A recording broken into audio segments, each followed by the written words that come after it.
Ok. Faut qu'on revoie les bases. Je vais faire une vidéo simple où je vais dire des trucs simples. Simple, basique. Ok.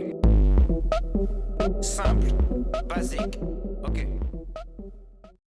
Bonjour à tous, bienvenue dans cette nouvelle capsule vidéo qui aura pour thème la transformation de la matière. C'est la partie 1. Alors, il existe 3 types de transformation de la matière. Transformation nucléaire, les transformations physiques et enfin les transformations chimiques. On va s'intéresser à ces 3 types de transformations. Allez, c'est parti. Au cours d'une transformation nucléaire, ça vient de noyaux, eh bien les noyaux des atomes vont être modifiés. Un ou plusieurs noyaux pairs, qui sont instables, vont se transformer en noyaux fils qui, eux, seront beaucoup plus stables. On va prendre un exemple. On va prendre l'exemple du deutérium et du tritium. Ce sont tous les deux des isotopes de l'hydrogène. Alors, regardez, ils ont bien donc un seul proton, mais par contre 2 nucléons pour le deutérium et 3 nucléons pour le tritium. Si vous prenez donc ces deux isotopes, que vous les mettez ensemble, ils sont instables et ils vont vouloir former un nouvel élément qui lui sera beaucoup plus stable. Ce nouvel élément, c'est l'hélium. Et on va aussi avoir une particule qui va être émise, qui va être un neutron. Alors, le deutérium et le tritium sont les noyaux pairs.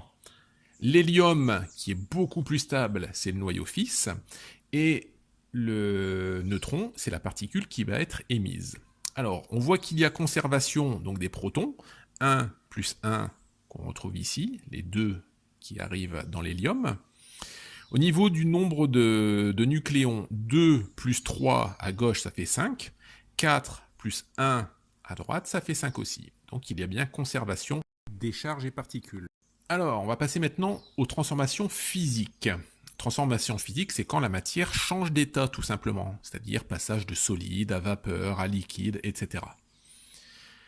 Il n'y a pas création de nouvelles espèces chimiques, c'est ça le plus important. Donc dans une transformation physique, pas de création de nouvelles espèces chimiques.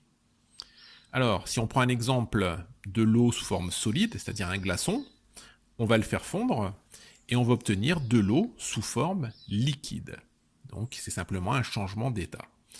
Pour retranscrire donc ce changement d'état, cette transformation physique, on va noter donc H2O pour l'eau sous forme solide, une flèche qui va nous indiquer le sens de ce changement d'état, pour obtenir donc H2O sous forme liquide. Attention, il y a souvent une petite confusion quand on met un sucre dans une boisson. On entend souvent les gens dire que le sucre va fondre. En réalité, il ne s'agit pas d'une fusion. Le sucre ne fond pas, il va simplement se dissoudre, c'est-à-dire qu'il va devenir le sucre va devenir des particules tellement petites qu'elles sont invisibles à l'œil nu et ces particules vont se mélanger dans les molécules d'eau. Alors, au cours d'une transformation physique, les espèces chimiques ne sont pas modifiées. Donc on a toujours les mêmes molécules au départ et à la fin. Et donc comme on a les mêmes molécules et qu'elles n'ont ni grossi ni maigri, la masse va donc être conservée. Donc la masse de votre glaçon au départ va vous donner la masse de l'eau liquide à la fin. Dernier type de transformation, les transformations chimiques. Alors, quand est-ce qu'on a une transformation chimique? C'est quand il y a disparition d'espèces chimiques. Souvenez-vous, on les appelle les réactifs. Et apparition de nouvelles espèces chimiques qu'on va appeler les produits. Donc au final, les quantités de matière des réactifs et des produits vont être modifiées, c'est ce qui nous donne donc une transformation chimique. On va prendre pour cette première partie juste un exemple rapide, la combustion du carbone, par exemple du charbon de bois, dans le dioxygène de l'air. Rappelez-vous, pour faire l'équation de réaction, on va noter les réactifs sur la gauche, une flèche qui signifie qu'il y a la transformation chimique, et le produit obtenu sur la droite. Les réactifs ici sont le carbone et le dioxygène de l'air. Le produit obtenu, c'est le dioxyde de carbone. On avait vu ça en 3e, ou même en 4e, excusez-moi.